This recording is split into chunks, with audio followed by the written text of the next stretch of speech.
Skratka, danes moramo malo o krščanski ljubezni, in sicer se bomo vzeli podlago Fultona Sheena. Najprej pravi, kako je ta trditev, da človek izhaja iz živali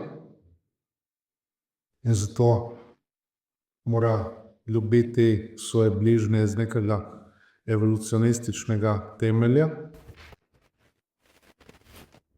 Ampak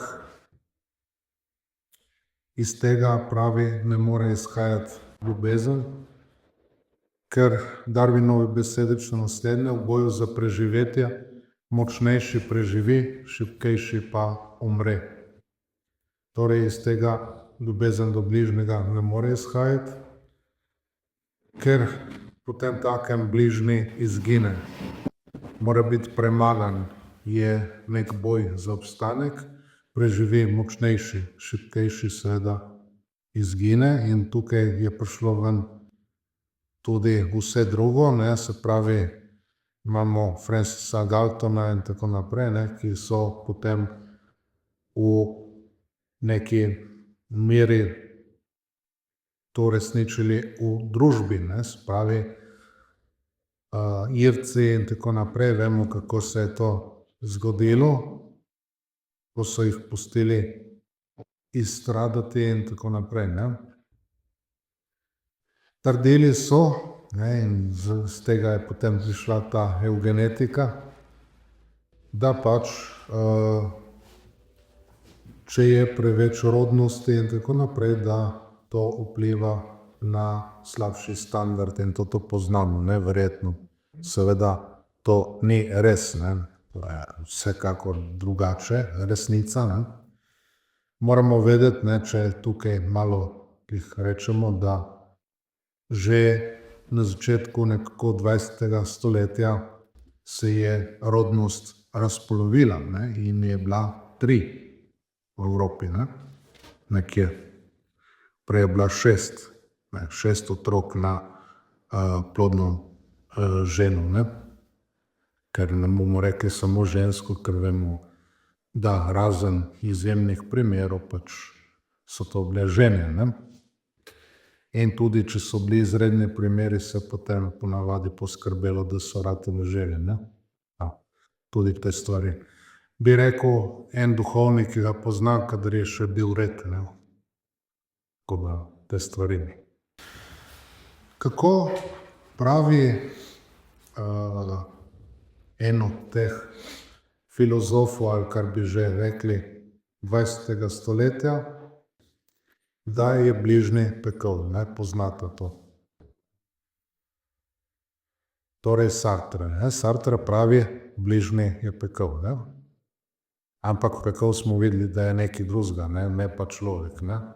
Temu je odgovoril, zanimivo je rekel, en krivožravc sicer, ampak zelo dober menih iz Atosa, Silvan, ki pač Rusi in tako ga imajo za svetega.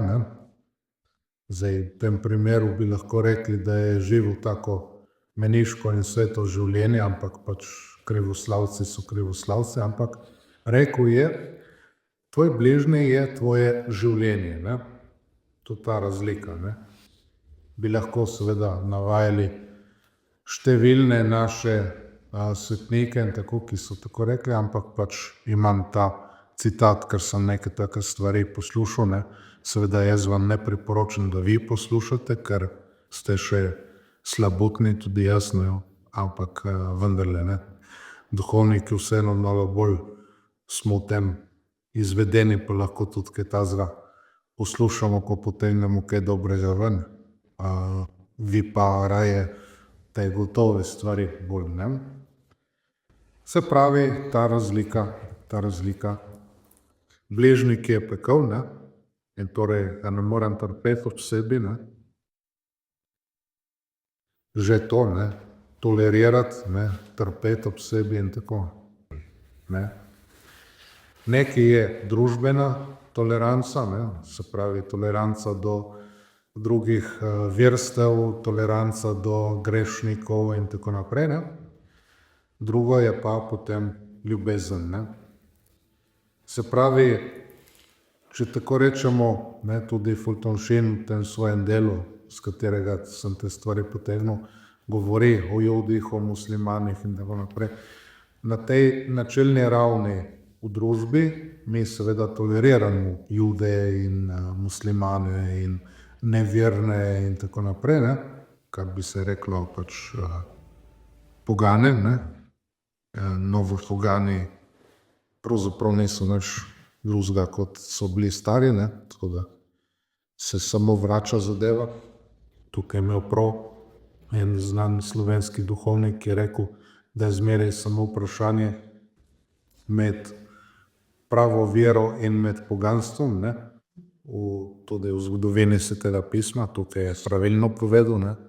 Ampak ne bom povedal, kdo je bil, ne? Da se ne bo še dodatno prevzel. In že tako je sky high, bomo rekli, ne? Zadeva.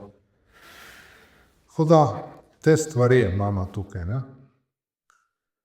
Mi ne moramo samo sotrpeti in te stvari, ok, ne, to ja. Ne moramo samo trpeti nekoga v sebi, prenašati, ampak tudi to, ne, tudi to, ampak predvsem gre za to, da bi ljubili.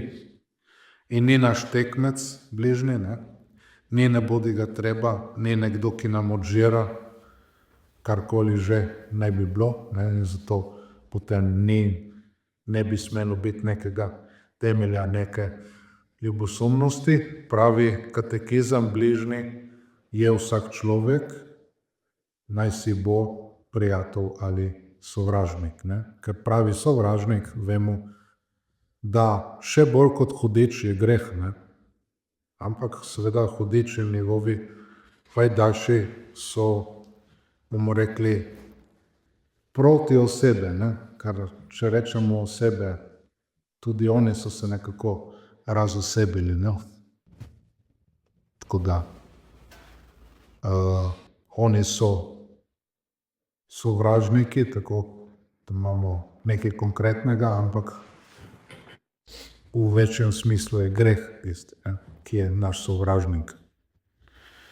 Tako da tudi, kadar rečemo dušni sovražnik, to še bolj mislimo nazadnje na greh. Ne? Ker kaj nam bo napravil hudič in njegovi, kaj nam bojo napravili, če pač ne bo greha? Nič ne morejo, ne? Tako da so te stvari. Poznamo vsi priliko, ne, v usmiljenem Samarijanu.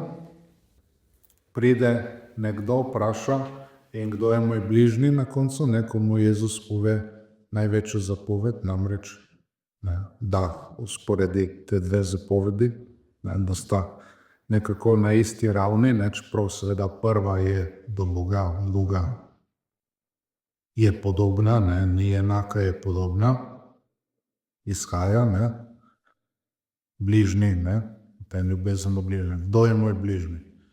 Na koncu, ne, če pogledamo vse te stvari, seveda govorijo o padcu v greh, ne, človeka in tako. Na koncu, kateri od teh je bil bližnji tistemu, ki je padel med razbojnike, bil na pol mrtev, ne, se pravi na duši mrtev, ne, telesno je bil živ, ne. Imaš ime, da živiš, a si mrtev, ne, pravi Janez v razodeti in tako naprej. Ne. Kateri od teh je bil bližnji? Torej, ne gre za vprašanje, kdo je moj bližnji. Ne. Kateri od teh je bil bližnji? Torej, ali si ti bližnji? To je tisto vprašanje. Ne. Torej, človek, če ne izhaja iz zemlje, ampak iz nebes, pridemo do tega, da ni samo možno, ampak nujno ljubiti bližnje. To nam pravi Šin, izhaja seveda iz vsega tega. Naš odrešenik pravi, novo zapoved vam dam, da se ljubite med seboj, kako sem jaz ljubil vas. Torej, kako? Kristus je dal svoje življenje za nas, ne? Tako nas je on ljubil. Je izkazal svojo ljubezen do konca, do zadnje kaplje krvi. Tako se tudi vi ljubite med seboj. ne, ko bi ene rekli, ja, sem že naredil zadosti, ne, se vem, ali naj odpustim do 7-krat, ne, in pride tizna, ne, saj vem, pri Petru, kako je bilo. Pravi sveti Pavel, niste se še do krvi uprli grehu, ne. Nisi še do krvi, kaj šele do zadnje kaplje krvi se potrudil, ne, tudi v tem odnosu. Torej, potem bodo spoznali ljudje, da ste moji učenci, pravi naš Gospod, če boste med seboj imeli ljubezen, torej to. In ljubezen do bližnjega, ki je razumna, ker nas je Bog ljubezni ustvaril, ker nas je Bog ljubezni odkupil v svoji krvi, ne, kot smo rekli, ker nas je Bog ljubezni tudi osvetil. Naprej izvoljeni, posvečeni in tako, na to smo tudi včeraj govorili. Torej, mi moramo biti nebeški, kakor nas spominja sveti Avguštin v Božjem mestu. Človeško mesto deluje na način ljubiti sebe do tega, da izgine bližnji, ne, tako pravi sveti Avguštin. In smo spet pri Sartru, ne, in njegov pekel v bližnjem, ne, bližnji kot pekel. Božje mesto, vemo, deluje drugače. Ljubezen do Boga vse do tega, da jaz izginem. Do izginotja samega sebe. Ampak to privede do tega, da potem je v meni Kristusova ljubezen, Božja ljubezen.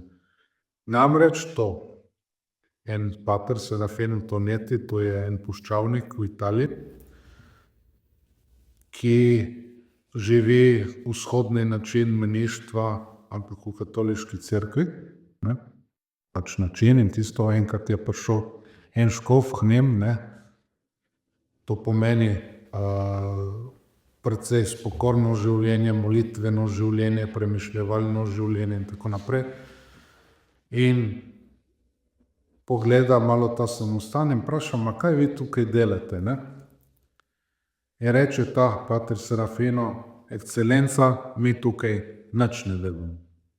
Mi samo molimo. Zakaj? Škof je mislil namreč o nekem aktivističnem smislu, ne? Moraš zmeraj nekaj aktivistično, ne? Tukaj je tudi problem jožefinizma, ne? Pri nas, ne? Se pravi, Jožef II. Je ukinil vse tiste redove, ki nič ne delajo, ne? Ne? Zdaj, če gremo v te klauzurne, mislim, te zaprte samostane, ne? To ni res, da nič ne delajo, ne? Delajo, ne, molijo in delajo, ne? Ja, vsi, tudi klarise in tako dalje, ne? Osamor delajo, ne? S svojimi rokami, to in drugo, ali pa intelektualno, ali pa tako, ne? Moli in delaj, ne? Zato, ker morajo tudi ročno delati, ker ostalo, ne, tudi Benedikt je mislil, da tudi ukvarjanje s Svetim pismom, s prepisovanjem, z branjem in tako dalje, to spada še zmeraj k moli, ne? Tako da, poleg teh molitvenih ur, ki imajo in pojejo in tako dalje, ne? Vemo, naš vernik, ki je pri benediktincih v Norči, ne? Kako oni to pojejo, to molitveno bogoslužje, ne? Se pravi, ni res to, da nič se ne dela, ne? Ampak dobro, ta Serafino je lepo rekel, po bližnje k meni prihaja Kristus, velikonočno tridnevje, ne? Se pravi, jaz moram umreti sebi, da pride k meni Kristus, ne? Po bližnjem. In je rekel, ja, jaz to pridem, ne? In potem enkrat pride eden, ne, ki ga ni prav rad videl tam v samostan, ne? Pozvoni pri vratih, ne? Pater, ne, mislim, že, ki ga je videl, ne, je že delal pokoro ta pater, ne? Ne, on je nihuni, ne, mora zdaj priti, ne? Ampak pol se spomnil, ja, čakaj, ne, neke stvari jaz pridem, ne, tle ljudem, se pravi, zdaj prihaja Kristus, ne, k meni mora se zdaj pripraviti, da ga lepo sprejmem, ne. In pol ne pozvoni, pater, imate 1 uro časa zame. Je rekel, kolikor čez časa imam zate, ne, tako na koncu, ne. In potem, ne. In je rekel, že potem sem mu sicer tako rekel, ampak potem, ko sem šel po stopnicah dol, sem spet delal tisto pokoro, ne. Sem spet se moral prečiščevati, umirati sebi in tako naprej, ne. In to, vidite, to so ti naši odnosi, ne. Umirati sebi, ne, umirati sebi, to. Ampak mi seveda to ne bi naredili in potem mora seveda žena umreti namesto mož, ne. Mož umreti namesto žene in tako naprej. Sicer Pavel predvideva bolj za moža, da umre, ampak tudi za ženo, ne. Dostikrat tudi žene vemo, da moža ubijejo s svojim jezikom in tako dalje, ne, to tudi poznam, ne, zato tudi v cerkvi pravi Pavel, ne, da nekaj velja. Tudi iz teh razlogov, ne, zdaj, da ne bomo se preveč pri tem zapletali, ampak dobro, ne. Se pravi, žena, ki Pavel pravi, naj bo podrejena, podložna možu, ne, kot Kristusova nevesta in tako naprej, ne, kot Kristusu podložna, no, podrejena, ampak mož mora pa umreti, ne, za ženo, ne, kot Kristus, ki je umrl in dal življenje. Ampak lahko tudi zamenjamo, ne, te zadeve, mislim, v nekem duhovnem smislu, ne, zdaj ne govorimo tistem realnem, ne, seveda mož je glava, ne, kakor Kristus, to mora biti.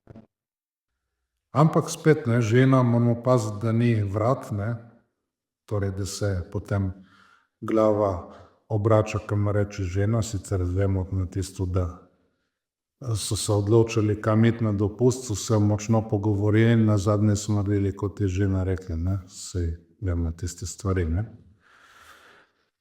Ampak žena mora biti srce, ne, srce. Tako kot mala Terezija je rekla, da je v cerkvi srce, ne, da je ugotovila tisto njeno mesto, ne. Torej, tudi ona je bila ena od tistih, ki nič ne delajo, ne, seveda, pri karmeličankah, ne, tako to. Zdaj sicer tiste bolj moderne karmeličanke tudi dosti delajo, ne, v tem aktivističnem smislu, ampak potem to slabo vpliva. Tudi pol se med sabo skregajo in tako, ne, vem, žalostne zgodbe. Tako da te stvari malo, ne, ta velikonočni proces, ne, velikonočno tridnevje, to moramo imeti malo v sebi. Popolna ljubezen, pravi Fulton Sheen, podarjanje in prejemanje oziroma sprejemanje, ne, vse poznamo, ne. Popolna ljubezen, pravi, je dejanje, sterilna in egoistična ljubezen je pa zanikanje ljubezni pravzaprav. Je ljubezen, ki se ne daruje, ki se ne žrtvuje, ki je nepožrtvovalna, ki pravzaprav ni ljubezen, ne. Ker ta ljubezen prava, ta agape, ta karitas in tako, je nujno nekaj družbenega, nekaj skupnega. Je stvar skupnosti, je stvar neke družbe, ne. Torej, nisem samo jaz, ampak zmeraj mi. Vse te trojice vemo, ne. In to tudi potem pravijo v tej knjigi, s katero sem vzel, ne, namreč ljubite se med seboj, ne. Je ta knjižica, saj ni debela. Torej ima noter tudi to, vse to trojico in tako vse to razlaga, ampak seveda ne moramo zdaj vsega tukaj. Se pravi, da v bistvu ta ljubezen, ki je egoistična, ki je sterilna in tako dalje, ni dejavna. Ni dejanje v pravem pomenu besede. To nam pravi Fulton Sheen in ima zelo prav. Medsebojna ljubezen ni samo medsebojno podarjanje, kar potem bi se končala v izčrpanosti, ne, ampak vemo, v Sveti Trojici je nekaj drugega. V Sveti Trojici je tako imenovana perihoreza, ne, podarjanje in sprejemanje ali prejemanje, ne. se popolnoma ena oseba daruje drugi, ampak se ne izčrpa. Ampak se to, nekako je ta ples, kar rečejo očetje, teologi, učitelji, da je ta skrivnostni ples ljubezni, ne? Ta perihorezis, ne? Se pravi, to nenehno podarjanje in prejemanje, sprejemanje, ne? Da ni izčrpanosti, kako zmanjka neke rude in tako dalje, ne? Vemo, kako je v svetu, ne? Rečejo, ja, se je izčrpala, ne? Bolezen, ljubezen, ja, bolezen, ja. Ljubezen se je izčrpala, ni več, ne? Kot neka ruda, ne? Ki se izčrpa. Ja, normalno. Če so bili napačni temelji, mora se izčrpati, ne mora biti drugače, ne? A kako rečejo tudi, ne? Ni več kemije, ne? Ja. Zdaj tisti, ki rabi dosti kemije in tako dalje, vemo, ne? Kako se to konča, ne? Dobi dosti kemije in potem tudi se razčloveči in tako, ne? Zakaj? Zato, ker ni Boga, ne? Bi rekel naš vernik, ne? Veste dobro, kateri je, ne? Ampak ne bom povedal imena. Ko mi piše, vidiš, ki ne rabijo Boga, ne? Oziroma po istrsko, ki ne rabijo Boga, ne? In pol je kaj iz Črne kronike, ne? Kar se je zgodilo, ne?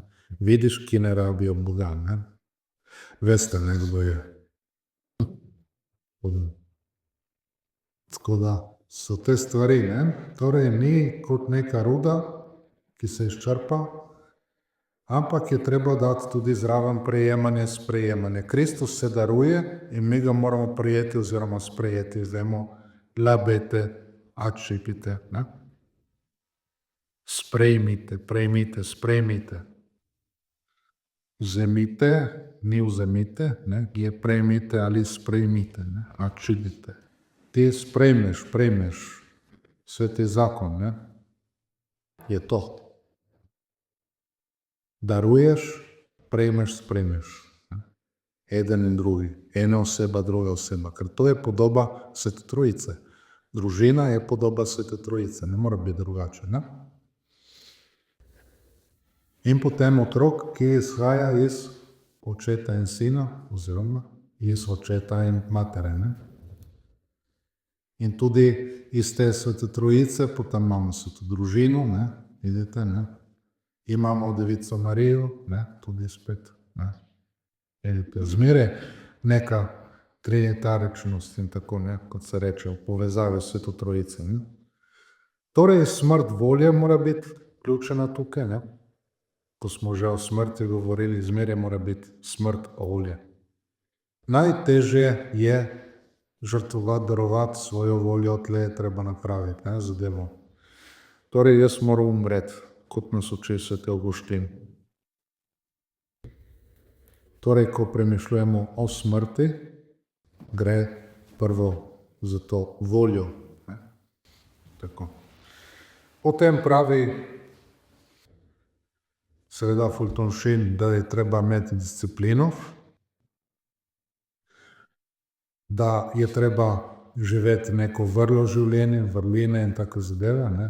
To je vsak človek lahko živi, vsak človek je lahko discipliniran in zato v tej meri, zato ker Bog daje vsem svojo pomagajočo ali dejansko milost, da bi se spreobrnil in prišel do posvečujoče milosti Božjega življenja, ne. Torej, treba imeti disciplino ali samo disciplino, ne. Torej, pravi, boj proti živalskim nagnjenjem, da bi jih podredili lastni volji in s tem Božji volji. Ker Bog je dal svojo voljo tudi v svoje stvarstvo, ne. Tudi te stvari moramo vedeti, ne. Zato živeti v nekem naravnem smislu in tako je tudi po neki plati živeti Božjo voljo, ne. Prav je še več od tega, ne, ampak tudi tukaj je neka osnova, ne. Zato je možno, da se nekdo pač po Božjem usmiljenju in po izredni poti potem skozi Kristusa in cerkev, kot smo rekli, zveliča, ne. ker v neki meri je živel po Božji volji, v neki meri, ne v polni meri, v neki meri. Je napravo, kot smo rekli, mora napraviti dejanje ljubezni, ne? Pravi ljubezni seveda, ne? To je nujno, da se nekdo zveliča. Ker posnemam nek način s tem Kristusa. Tako da to. Kaj rečejo danes? Da se treba samo uveljaviti, samo izraziti in tako dalje, ne? In tukaj pravi Fulton Sheen, da je dobro, dokler se ne sprevrže v samouničenje, ne? Je dobro, da se ti izraziš, ne? Ampak seveda potem on da neke take primere, pač kot Amerikanc, ne? Mora izmeriti biti tazga, ne? Se pravi, bojler ne mora biti samo izrazit v smislu, da se razpoči, avtomobil, da skače čez ovire in tako dalje, ne? Ne moreš torej delovati proti svoji naravi.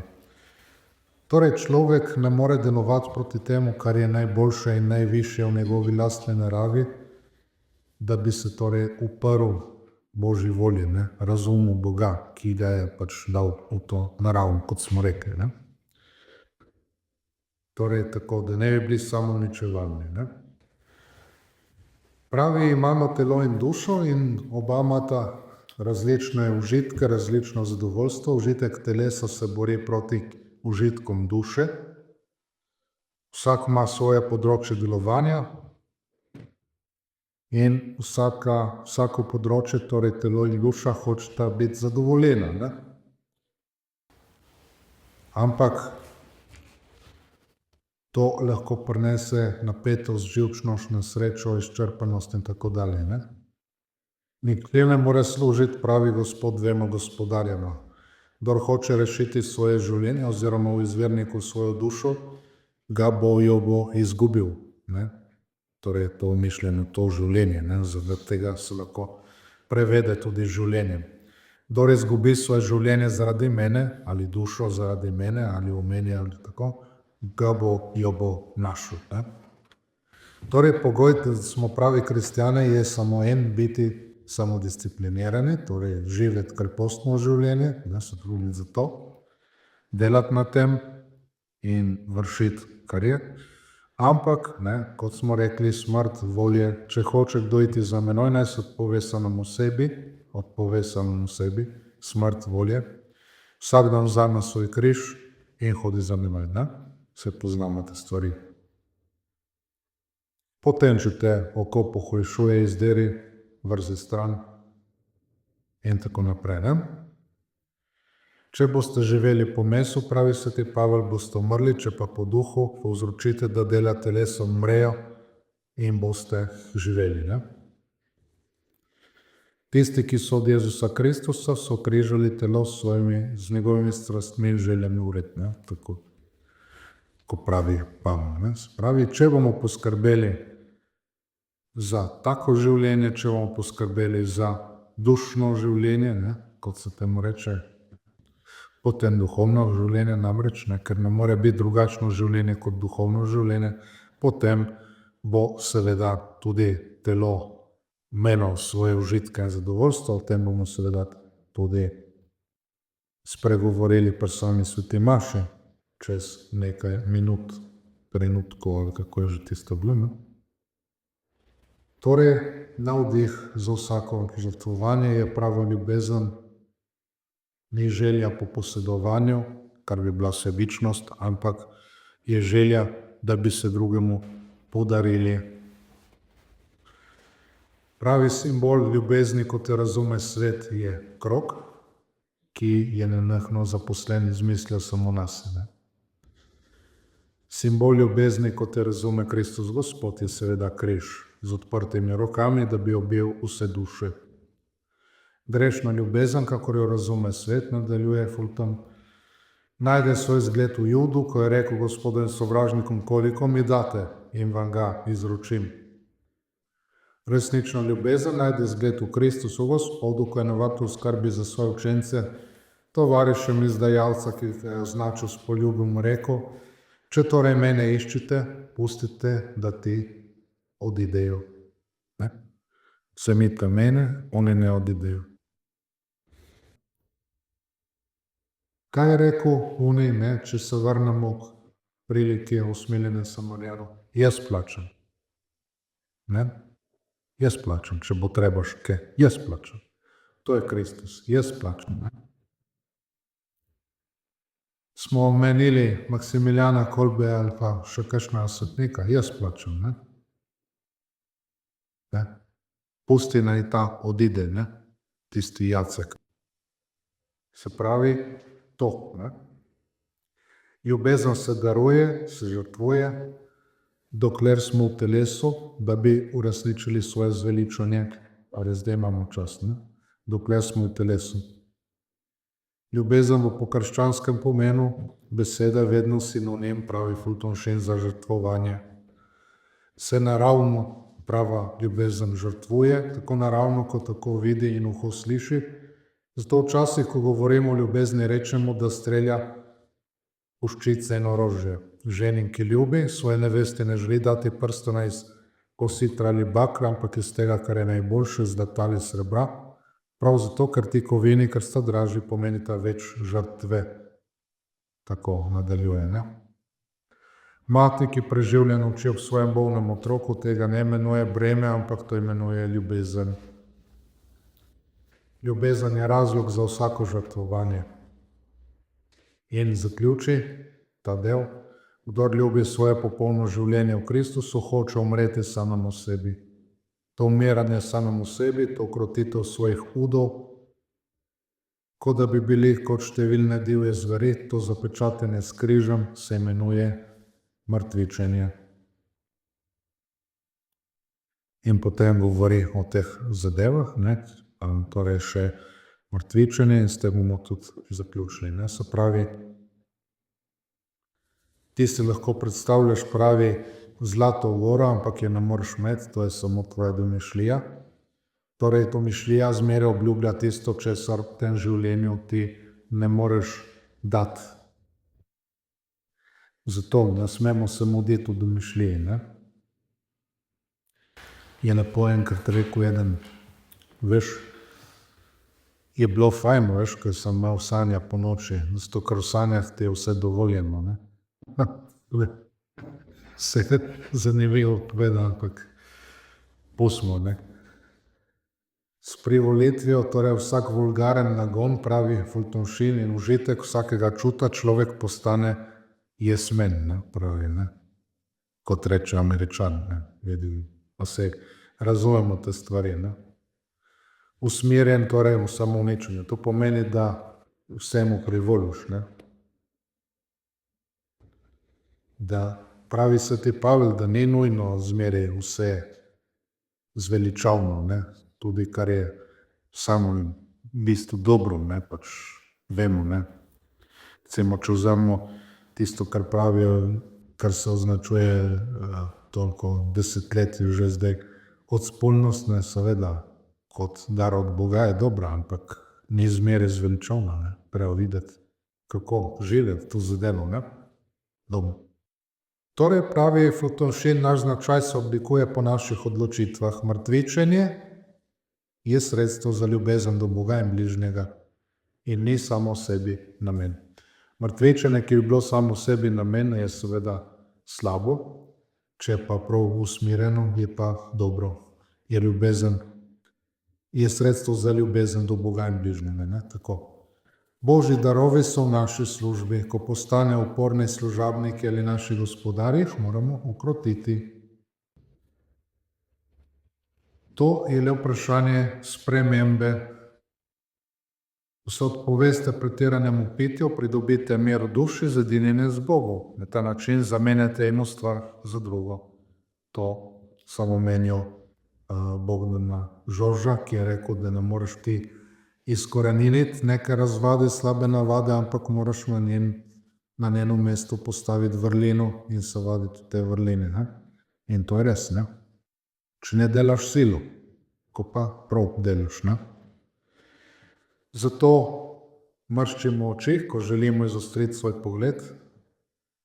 Zato na najvišjih ravneh vere posvečene duše zapustijo svet, da bi se predale tisti prvi ljubezni, ki je najvišja ljubezen Bogu.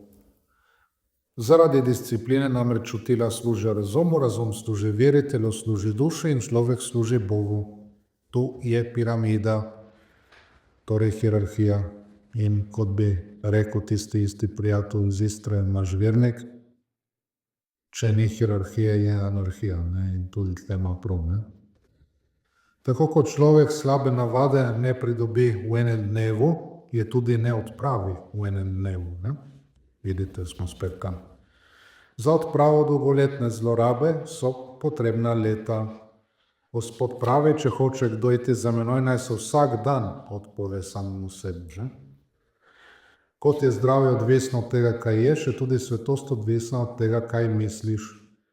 Tako kot se zaradi svojega telesa izogibate strupom, se zaradi svoje duše izogibajte slabim mislim,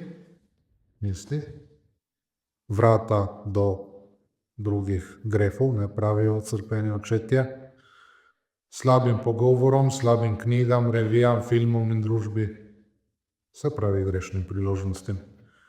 Nekaj primerov, ne kadite preveč cigaret, lahko manj kadite, ne vzemite drugega koščka sladkorja ali ne vzemite še ene slaščice, še ene klobase in tako dalje. Spravi, da je dovolj. Ne? Na ta način imate sebe v posesti, namesto da bi vas imeli v posesti stvari. Ko ta majhna mrtvičenja izvajamo v Gospodovem imenu, postanejo vir velikega zasluženja.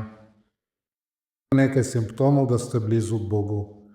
Potrpežljivo, brez pritoževanja prenašajte nesreče in trpljenje vsakdanjega življenja. Ostanite mirni in vedri tudi v bolečih okoliščinah. Prevzemajte vse tiste dolžnosti in sprejmete tista upravičenja zadovoljstva, ki se pojavijo v imenu Boga in v Božjo slavo. Bodite bolj pripravljeni služiti tistim, ki niso koristni, kot pa tistim, ki služijo nam. Ohranite mir v duši, popravite grehe, živite v vse večji bližini z Bogom. Upodobite se potrpečem Kristusu, skušajte zadoščevati za grehe drugih.